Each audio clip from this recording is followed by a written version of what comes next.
Blenheim was designed by Frank Barnwell and made its maiden flight in 1935. It followed a trip to the USA that Barnwell made in 1933, and he was looking at the Lockheed Electra, and that particular aircraft inspired him to come up with the Blenheim design.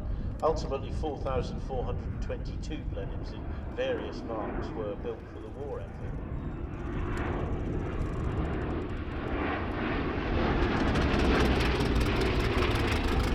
Blenheim was the first aircraft type to actually fly over Germany in World War II.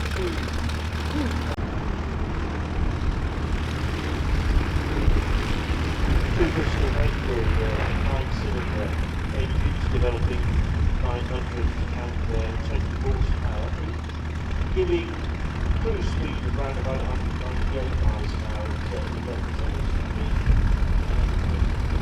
Typically a 1,400-mile range or thereabouts. Saw service not only with the RAF but also the Royal Canadian Air Force and the Yugoslav Air Forces as well.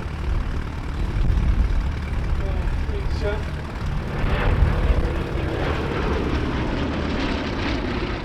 rather lacklustre service record.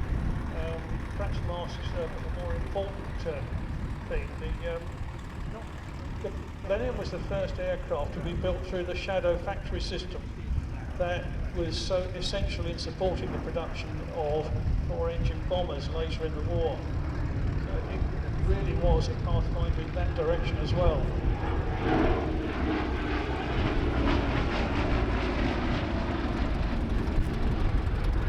Potential could be seen by particularly Lord Rothermere, who pushed to be turned into a bomber.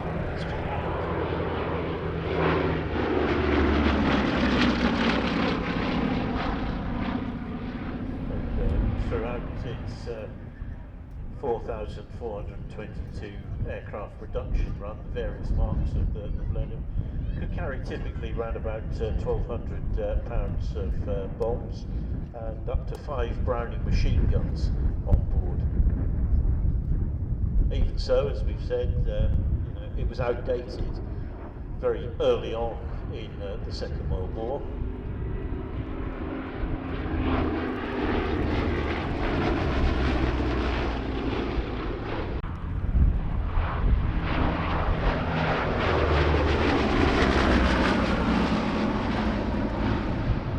What a fantastic low pass. Tremendous.